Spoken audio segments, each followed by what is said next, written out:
पद्म पुराण पाताल खंड।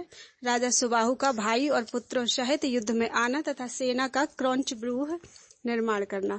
शेष जी कहते हैं, मुने, उधर राजा सुबाहु ने जब देखा कि मेरे सैनिक रक्त में डूबे हुए आ रहे हैं तो उनका शोक शांत सा करते हुए उन्होंने अपने पुत्र की करतूत पूछी। राजा का प्रश्न सुनकर उनके सेवकों ने, जो खून से लथपथ हो रहे थे तथा जिन्होंने रक्त से भीगे हुए वस्त्र धारण कर रखा था, इस प्रकार उत्तर दिया। राजन, आपके पुत्र ने स्वर्णमय पत्र आदि के चिन्हों से अलंकृत यज्ञ संबंधी अश्व को जब आते देखा तो वीरता के गर्व से शत्रुघ्न को तिनके के समान समझकर उनकी कुछ भी परवाह ना करके उसे पकड़वा लिया। इतने में ही घोड़े के पीछे चलने वाला रक्षक थोड़ी सी सेना के साथ वहां आ पहुंचा। उसके साथ राजकुमार का बड़ा भारी युद्ध हुआ जो रोंगटे खड़े कर देने वाला था। आपके पुत्र दमन अपने बाणों से उस अश्वरक्षक को मूर्छित करके ज्यों ही स्थिर हुए त्यों ही शत्रुघ्न भी अपनी सेनाओं से घिरे हुए उपस्थित हो गए। तदनंतर दोनों दलों में बड़ा भयंकर युद्ध छिड़ा। उसमें सब प्रकार के अस्त्र शस्त्रों का प्रयोग होने लगा। उस युद्ध में आपके महाबली पुत्र ने अनेकों बार विजय पाई है, किंतु इस समय शत्रुघ्न के भतीजे ने वज्रास्त्र छोड़कर आपके वीर पुत्र को रणभूमि में मूर्छित कर दिया है। सेवकों की यह बात सुनकर राजा सुबाहु राजधानी से निकलकर उस स्थान को चले जहां उनके पुत्र को पीड़ा पहुंचाने वाले शत्रुघ्न मौजूद थे।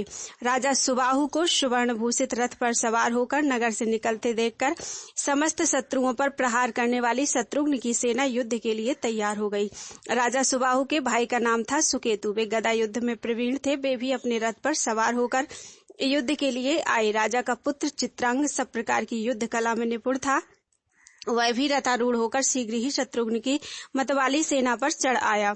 उसके छोटे भाई का नाम था विचित्र। वह विचित्र प्रकार से संग्राम करने में कुशल था। अपने भाई का दुख सुनकर उसके मन में बड़ी व्यथा हो रही थी, इसलिए वह भी सोने के रथ पर सवार होकर युद्ध के लिए उपस्थित हुआ। इनके सिवा और भी अनेकों धनुर्धर वीर, जो सभी अस्त्र शस्त्रों के ज्ञाता थे, राजा की आज्ञा पाकर वीरों से भरी हुई संग्राम भूमि में गए। राजा सुबाहु ने बड़े रोष में भरकर युद्ध क्षेत्र में पदार्पण किया और वहां अपने पुत्र को बाणों से पीड़ित एवं मूर्छित देखा। अपने प्यारे पुत्र दमन को रथ की बैठक में मूर्छित होकर पड़ा देख राजा को बड़ा दुख हुआ और वे पल्लवों से उसके ऊपर हवा करने लगे। उन्होंने कुमार के शरीर पर जल का छींटा दिया और अपने कोमल हाथ से उसका स्पर्श किया। इससे महान अष्टवेत्ता वीरवर दमन को धीरे धीरे चेत हो आया। होश में आते ही दमन उठ बैठा और बोला, मेरा धनुष कहाँ है और पुष्कल यहाँ से कहाँ चला गया? मुझसे भिड़कर मेरे बाणों के आघात से पीड़ित होकर वह युद्ध छोड़कर कहाँ भाग गया? पुत्र के ये वचन सुनकर राजा सुबाहु बड़े प्रसन्न हुए और उसे छाती से लगा लिया। पिता को उपस्थित देख दमन ने लज्जा से गर्दन झुका ली। उसका सारा शरीर अस्त्रों की मार से घायल हो गया था, तो भी उसने बड़ी भक्ति के साथ पिता के चरणों में मस्तक रखकर प्रणाम किया। बेटे को पुनः रथ पर बिठाकर युद्ध कर्म में कुशल राजा सुबाहु ने सेनापति से कहा, इस युद्ध में तुम अपनी सेना की क्रौंच व्यूह के रूप में खड़ी करो। उस व्यूह को जीतना शत्रु के लिए अत्यंत कठिन है। उसी का आश्रय लेकर महाराज मैं राजा शत्रुघ्न की सेना पर विजय प्राप्त करूंगा। महाराज सुबाहु की बात सुनकर सेनापति ने अपने सैनिकों का क्रौंच नामक सुंदर व्यूह बनाया। उसमें मुख के स्थान पर सुकेतु और कंठ की जगह पर चित्रांग खड़े हुए। पंखों के स्थान पर दोनों राजकुमार दमन और विचित्र थे। स्वयं राजा सुबाहु व्यूह के पुच्छ भाग में स्थित हुए। मध्य भाग में उनकी विशाल सेना थी, जो रथ, गज, अश्व और पैदल इन चारों अंगों से शोभा पा रही थी। इस प्रकार विचित्र क्रौंच व्यूह की रचना करके सेनाध्यक्ष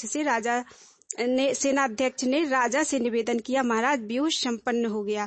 बोल वृंदावन बिहारी लाल की जय। राजा सुबाहु की प्रशंसा तथा लक्ष्मी निधि और सुकेतु का द्वंद्व युद्ध।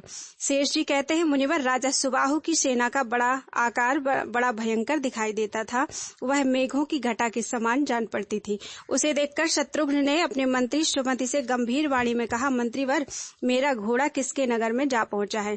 यह सेना तो समुद्र की लहरों के समान दिखाई पड़ती है। सुमति ने कहा, राजन, यहाँ से पास ही चक्रांका नाम वाली सुंदर नगरी विराजमान है।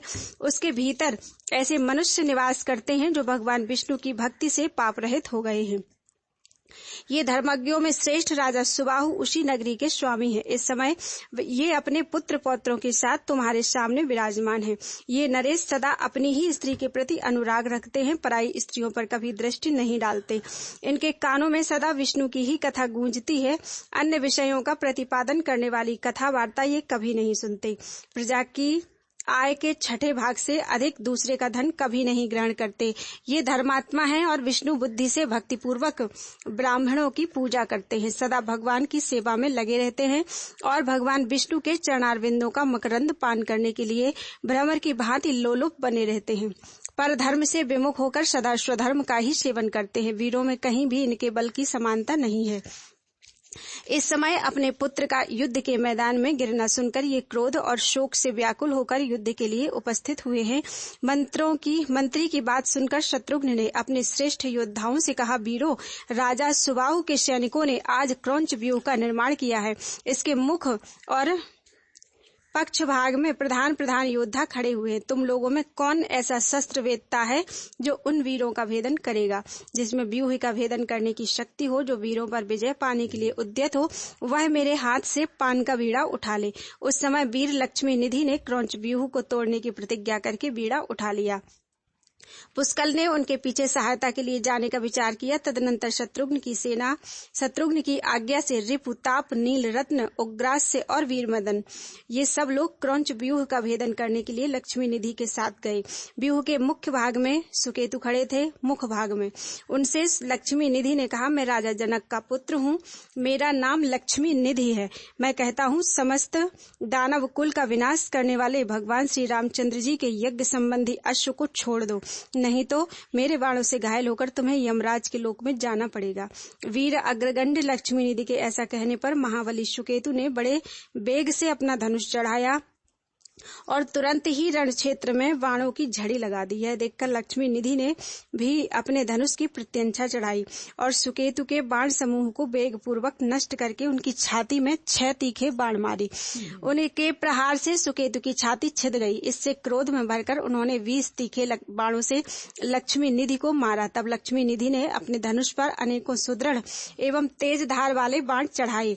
उनमें से 4 सहायकों द्वारा उन्होंने सुकेतु के घोड़ों को मार डाला। एक से उनकी भयंकर ध्वजा को हंसते हंसते काट गिराया। एक बाण से सारथी का मस्तक धड़ से अलग करके पृथ्वी पर डाल दिया। एक के द्वारा उन्होंने रोष में भरकर प्रत्यंचा सहित सुकेतु के धनुष को काट डाला तथा एक बाण से उनकी छाती में बड़े वेग से प्रहार किया। लक्ष्मी निधि के इस अद्भुत कर्म को देखकर समस्त वीरों का बड़ा विस्मय हुआ। धनुष, रथ, घोड़े और सारथी के नष्ट हो जाने पर सुकेतु बहुत बड़ी गदा में हाथ में लेकर युद्ध के लिए आगे बढ़े। गदा युद्ध में कुशल शत्रु को विशाल गदा लिए आते देख लक्ष्मी निधि भी लोहे की बनी हुई भारी गदा लेकर रथ से उतर पड़े और गदा युद्ध में प्रवीण वे दोनों वीर एक दूसरे को जीतने के लिए अत्यंत क्रोध पूर्वक युद्ध करने लगे। उस समय लक्ष्मी निधि ने कुपित होकर गदा ऊपर उठाई और सुकेतु की छाती पर गहरी चोट पहुंचाने के लिए वे बड़े वेग से उनकी ओर झपटे, किंतु महाबली सुकेतु ने उनकी चलाई हुई गदा को अपने हाथ में पकड़ लिया और पुनः वही गदा उनकी छाती में दे मारी। अपनी गदा को शत्रु के हाथ में गई देखकर राजा लक्ष्मी निधि ने बाहु युद्ध द्वारा लड़ने का विचार किया। फिर तो दोनों एक दूसरे से गुथ गए। पैरों में पैर, हाथों में हाथ और छाती में छाती सटाकर बड़े वेग से युद्ध करने लगे। इस प्रकार एक दूसरे का वध करने की इच्छा से परस्पर भिड़े हुए वे दोनों वीर आपस के बल से आक्रांत होकर मूर्छित हो गए। यह देखकर हजारों योद्धा विस्मय विमुग्ध होकर उन दोनों की प्रशंसा करते हुए कहने लगे, राजा लक्ष्मी निधि धन्य है तथा महाराज सुबाहु के बलवान भ्राता सुकेतु भी धन्य है। बोलो वृंदावन बिहारी लाल की जय।